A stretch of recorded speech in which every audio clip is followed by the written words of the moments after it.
Very complicated, very complicated. But with some information and practice, right, and a little help, you can spot your emotional triggers and learn how to manage them. And that's where we're about managing. We're going to manage some things tonight. So I want you to sit back and just relax, get a cool beverage, just chill for a moment, and let's get into some real talk about emotional triggers. Okay? Let's get into it. Let's get into it. For those of you that don't know me, welcome. My name is Sheila Ingram, and I am here. I am your licensed professional clinical counselor. And I am here to just chat with you just a little bit about emotional triggers, how we can deal with them, and, just what we need to do to get through.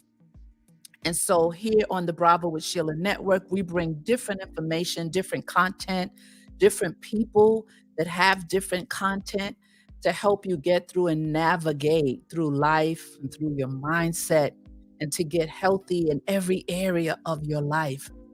And so with counseling, this is something that I love to do. I've been doing it for over 25 years, and I enjoy it because I love to see the results. I love to help people get to that place called there, helping to move them from pain to power and from power to victory. So let's get into a couple of things because I don't want to be here long. We're going to go through 3 steps, right? What are emotional triggers? What are they? So let's look at a few things. By now you should know me if you've been here. I'm always looking at my notes.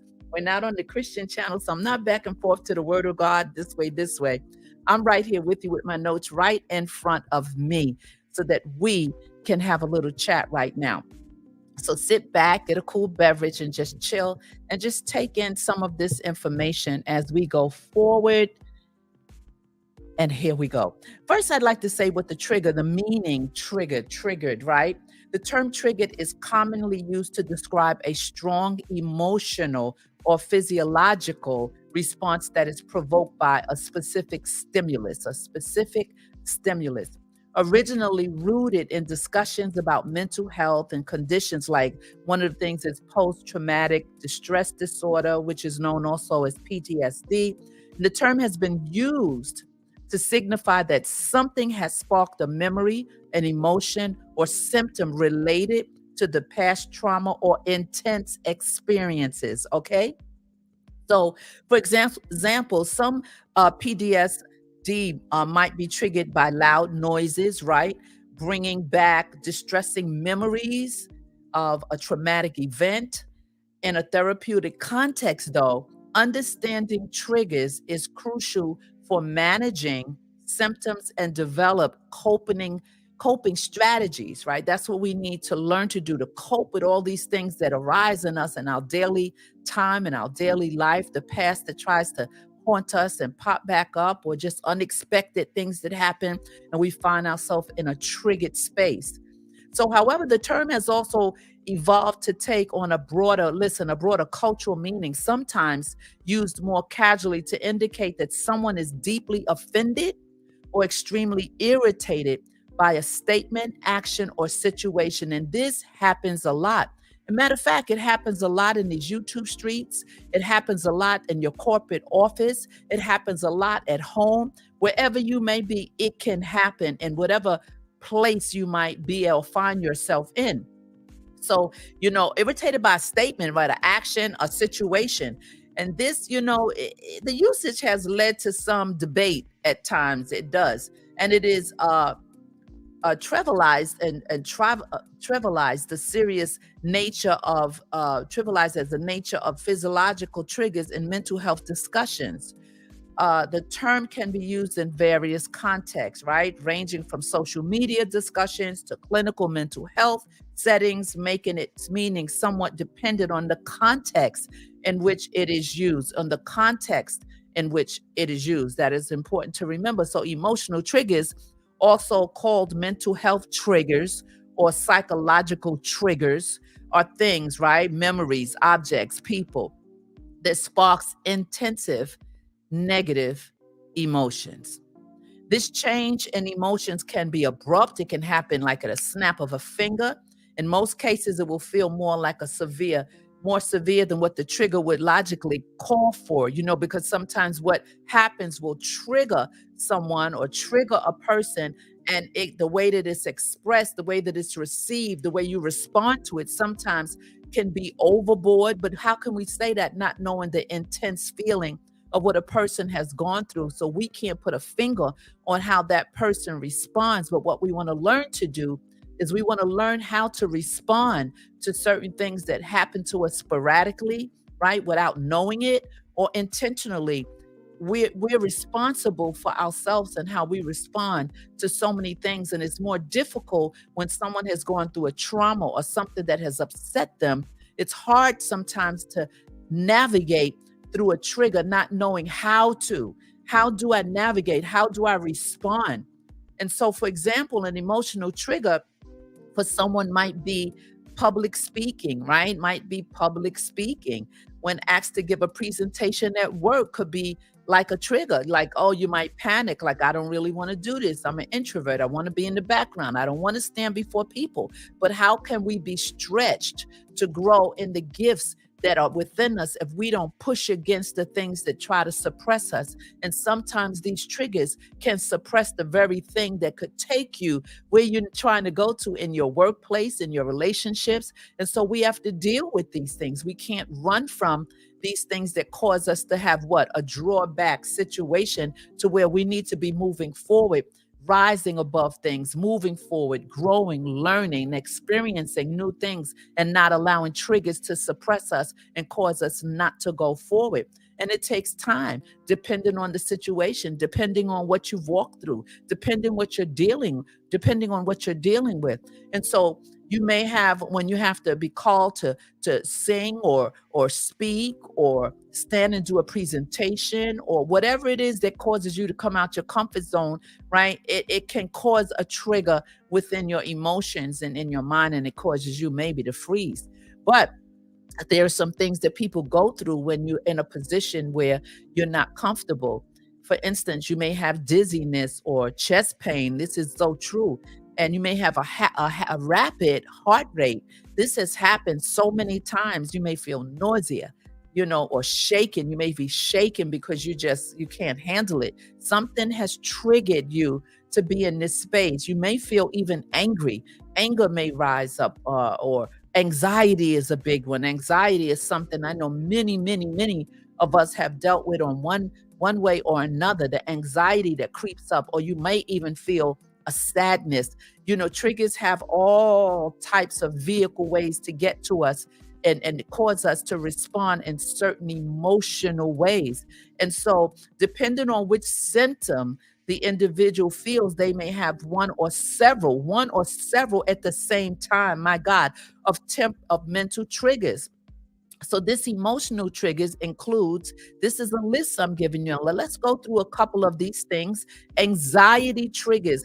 These are emotional triggers that are rooted in panic and stress. It's rooted in panic and in stress, and they are characterized by anxiety or nervousness, that seems to come from nowhere. Out of nowhere. Has that ever happened to you? You've been fine one minute and all of a sudden something just happened. You can feel the shift on the inside of you. Anxiety starts to creep up. You're trying to contain yourself. You're in front of people and you just don't know how you're going to get through that moment. And so I hope that some of the things we talk about today will help when these things come up.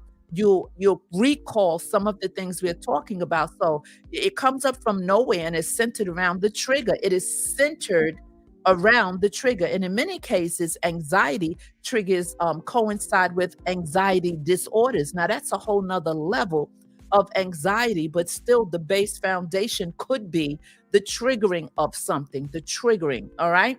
So trauma triggers, here's another one. Trauma triggers are most often associated with post-traumatic stress. Okay. And so for many people, they may consciously or unconsciously avoid situations that may trigger them. Have you ever been through that? Have you ever gone through that? I have. I have been in a situation where I tried to avoid walking into something, doing something because I know that I'm uncomfortable. I know that it's going to trigger me to be nervous or I'm going to get anxious. So if you're honest with yourself, you can do an assessment on yourself to realize and understand that if these things happen to you, now you can put a finger on it to understand why you're feeling what you're feeling. So this is known as an avoidance behavior. How many people avoid doing something? How many people avoid taking tests or avoid doing things that could possibly take them to another level in their career, another level in their relationship, another level just within themselves? How many people go through the avoidance? That's a big one right there, avoidance behavior. And it's a coping mechanism that works in the short term. It's a short term thing, right?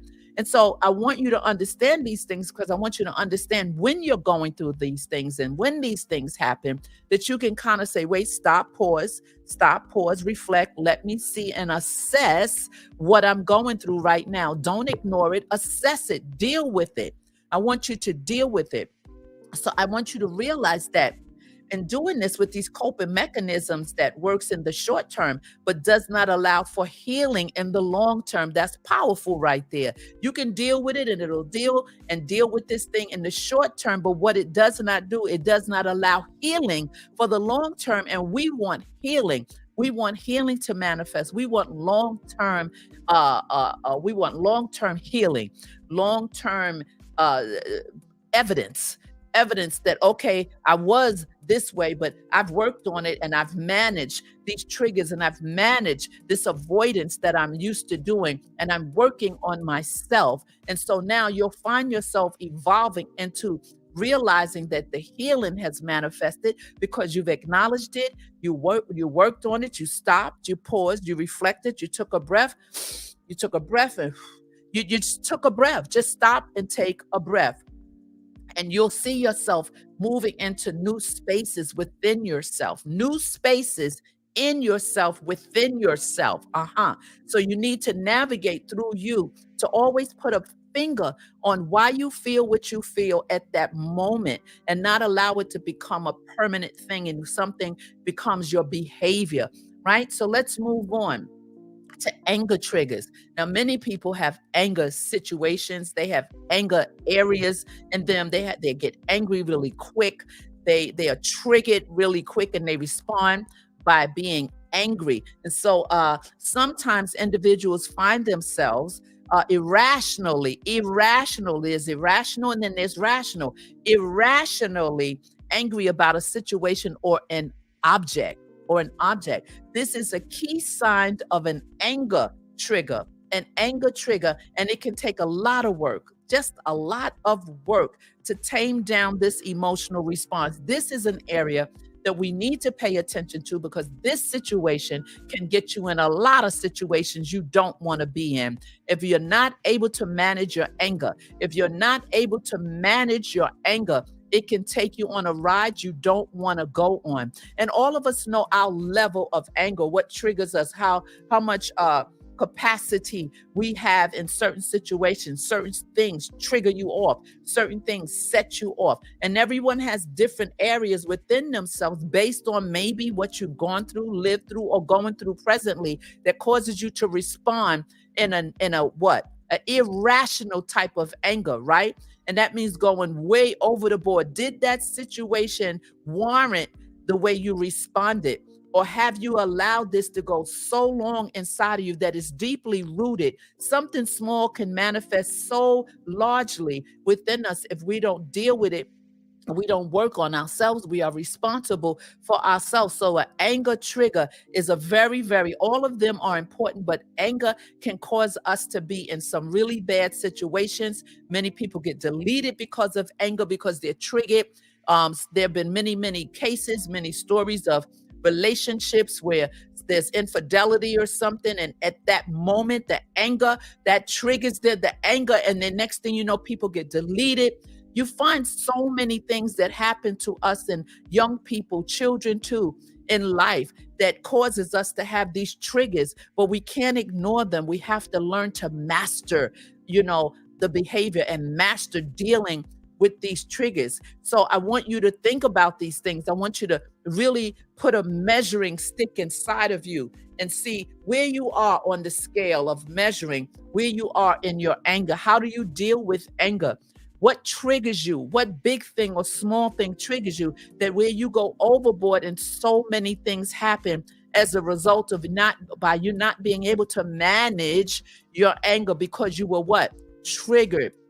So identifying psychological triggers for most people, listen to me, for most people, identifying triggers takes a lot of time and introspection. That's what I'm saying to you. Introspection, you got to have that inside look. You got to look inside. However, there are certain steps that can take you to get on the way to identifying. It can help you get to a place to identify triggers in your life. My trigger may not be yours, right? Yours may not be your sister, your brother, your mother. You are responsible for yourself. You know how you're wired. You know what ticks you off. You know what you've allowed to grow inside of you that should not be rooted inside of you.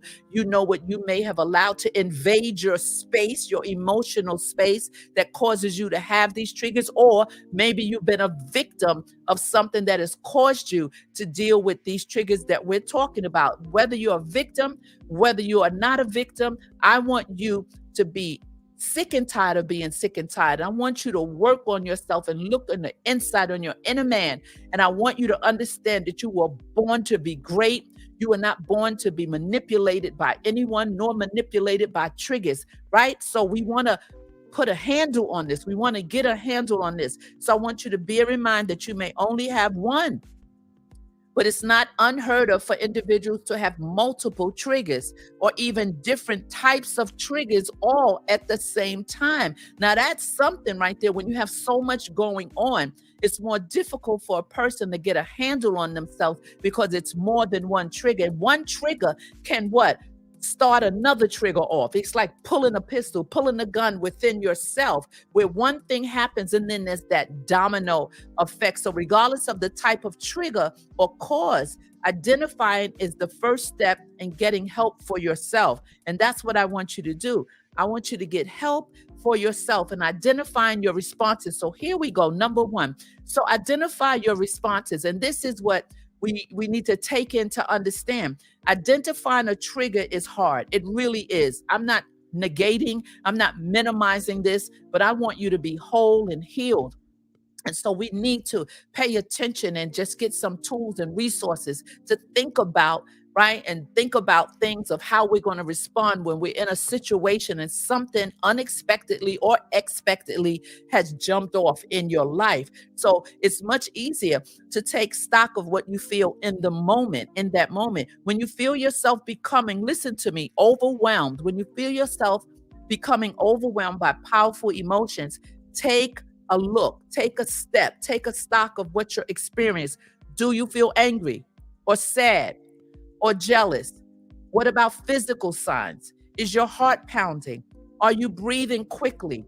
By examining what you're feeling, both physically and mentally, it will be easier for you to identify what the triggering event was. In my sessions, and a lot of times I get domestic violence people that come. I get husbands and wives, I get singles, I get youth, I get young girls. And a lot of times they're so upset inside of themselves. They come in, but they can't even put a finger on what it is that's troubling them. They just know that they're off. They know that they're just sad. And sometimes I'll say, give me one word. Fine, let's stop, pause, and reflect. And I want you to give me one word of what you're feeling right this minute, or what you have been feeling.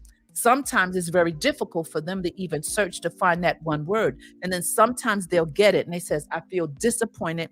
I feel sad. I said, there we go. Now we have a foundation to work with. Now we have something to navigate and attack, for a lack of a better term, to slice and dice this, to figure out how did that person get to this space? What was the event that precipitated it?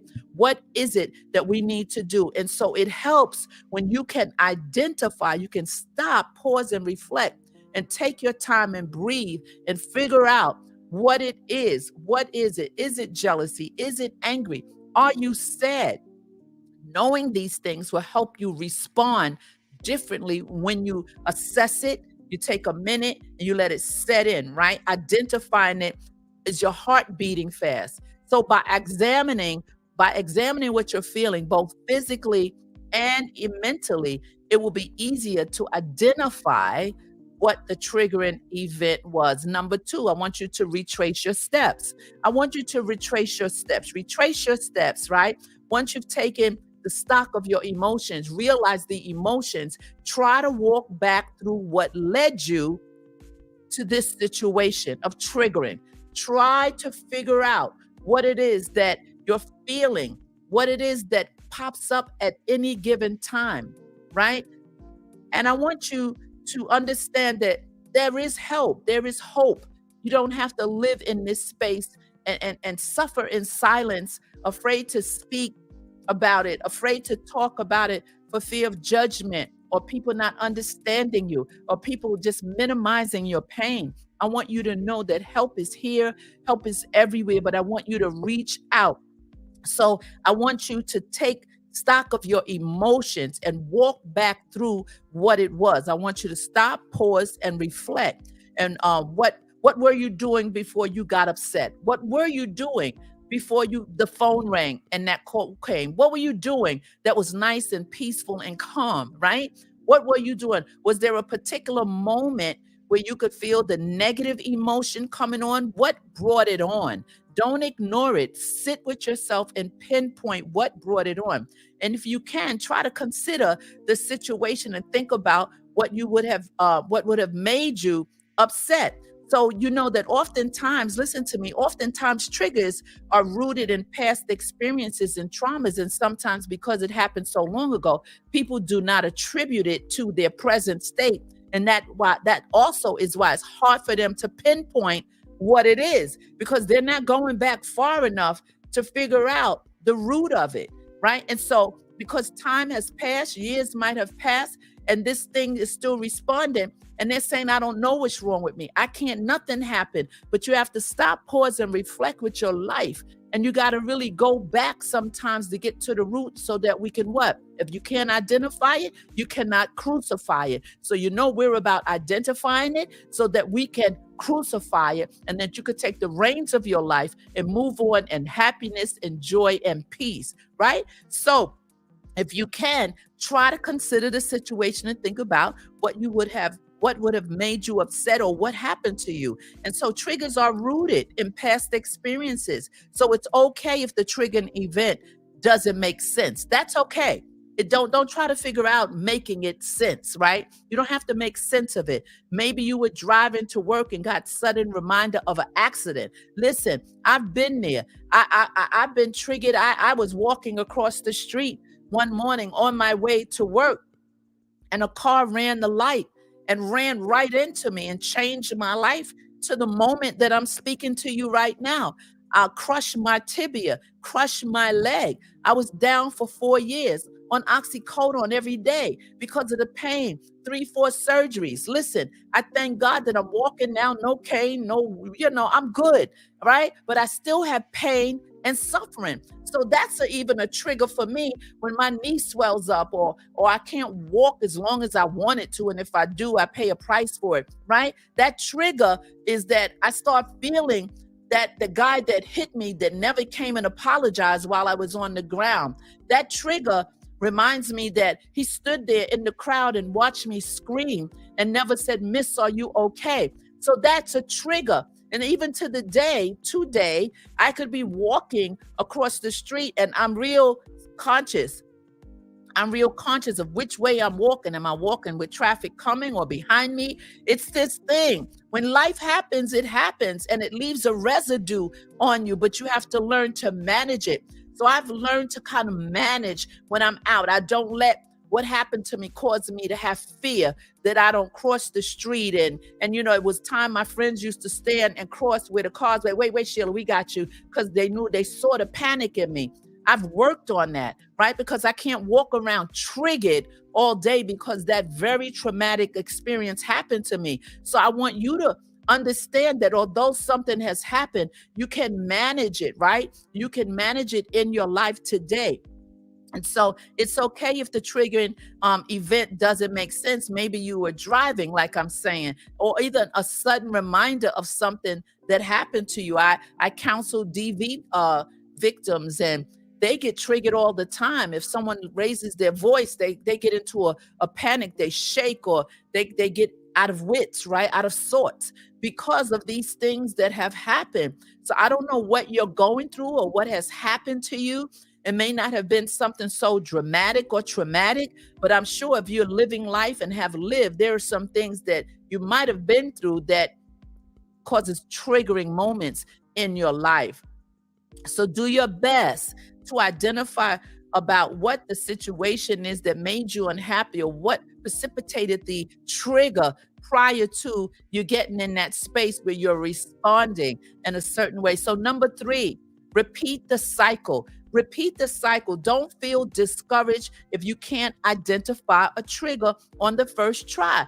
Don't even sit in the house and try to figure out. You know things that have happened to you. I can't tell you what you'll respond to or what you won't respond to. But what I don't want you to do is get all heady about it and feel discouraged if you can't identify it, right? These feelings are often complicated. They're complicated, but I do know as a result of triggers, many things happen in the day-to-day life, and people just continue the bad behavior, and they make excuses why they continue the bad behavior, when all we have to do is really stop, pause, reflect, and figure out, how did I get to this space, and why am I always triggered by some little word, by some one little thing? Someone moved the salt shaker to the left and it was on the right. Like, what is it? What is your trigger?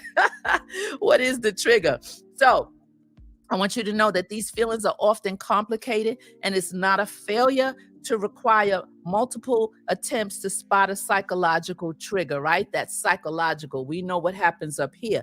Many people get discouraged, right? But know that you can identify the triggers. Know that you can get a handle on these triggers, even if it doesn't happen right away. As long as you're conscious of it and you desire change and you desire to be healthy and whole on the inside and not live in fear and not live where, like for instance with me, how I wouldn't walk across the street and I knew that I couldn't live like that. So I had to really face the fear and say, I'm not going to get hit again by a car. I'm not going to get hit, Sheila. You are safe. You are not going to be hit by a car. Now, when I think about the man that hit me, and to this day, I can think about him and I can feel something rising in, and I have to push that feeling down because he was so rude and he changed my life forever in a day. He's gone on with his life and he doesn't realize how I'm in pain and suffering still, right? Pain and suffering still. And my, the surgery on my leg, and I was proud about my legs, right? And this right leg has a cut, you could see the surgery mark, and I don't like it. But listen, it could have been worse. I could have lost my life, right? And so I let that go. You have to let certain things go because it always could have been worse. If you're still here, it could have been worse. And that's how you have to sometimes think about it, that I could have been in a worse situation because I'm still here. And that helps to minimize the triggering event and the emotion that rises up in me. And I'm using me because I don't have a problem talking about me and exposing me. I just want us all to heal together. So I want you to know that I don't want you to be discouraged, right? If you can't identify these triggers. So if you've gone through this process several times and still struggle to identify emotional triggers, you may benefit, you may benefit from getting some help. You know that I am a counselor. You know that there are many therapists out there. You know there are many counselors out there. If you're having such an awful time, a bad time, you can always call me. You can see it on the banner right there. You can go to www.nowyoutalking.com and we have therapists there, clinical counselor. Listen, just go ahead to the website and check it out. I don't want you living in fear. I don't want you living in pain. I want you to be healed and I want you to be whole. So getting professional help, sometimes people need it, sometimes people don't. But if you've been dealing with something for quite some time and you find yourself triggered all the time, and even that one trigger that was major has spinned out of control, and now it's rolled over to where you triggered with even little things, and you're wondering, what is going on with me? We must deal with the root of a situation, deal with the root, figure out how can I live with this and accept what has happened and move on, grow, and be whole, healthy, and complete. I want us to continue to work on ourselves because we all are a work in progress and we all are in our not yetness. We are in our not yetness. I don't know about you, but I'm in my not yetness. And I know that as I continue to pay attention to myself, as I pay attention to always want to be a better me, being the best me that I can be in whatever state I'm in, whatever pain I'm in, whatever situation I'm in, I still want to be the best me that I can be, that when people are around me, they can see a light and they can receive from me. All of us have had traumas and experiences, some worse than others, but who's saying what's worse and who's not? It depends on your capacity and what you're able to handle and carry. What I want to say to you is reach out and get help if you cannot manage with yourself and you've been going around and around in a circle for years and years because something happened to you and you can't shake it and you're being triggered by the least little thing. People say something, you get triggered. People do something, you get triggered. And sometimes it's really based on that one root cause of trauma or experience that you have gone through. So I want to say thank you so much for being here at the Counseling Corner. I am so happy to be here with you today, this evening, this night. I don't know where you are and what time you will see this, but I thank you so much for staying with us at Bravo with Sheila Network, at the Bravo with Sheila Network, I should say, where we bring you incredible content. Oh my goodness, we're just having so much, not just fun, but we're growing. We're growing. The channel is growing. We're pressing our way. We're trying to get to 1,000 subscribers. We are pressing our way. So please like, share, right? Like and share and subscribe to the channel and hit that bell. I want you to hit that bell, right? Hit the bell so that you will know when we go live. All right?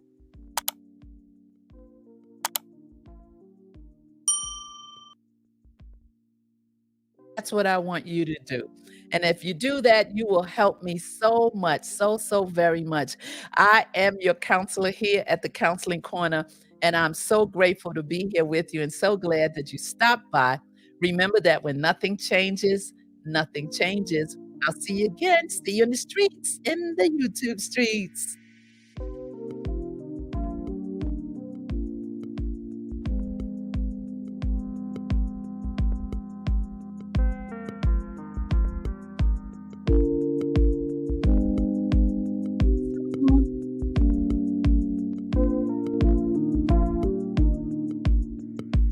Yay. Take care. But remember, when nothing changes, it's not gonna change unless you make a change. You gotta make that change.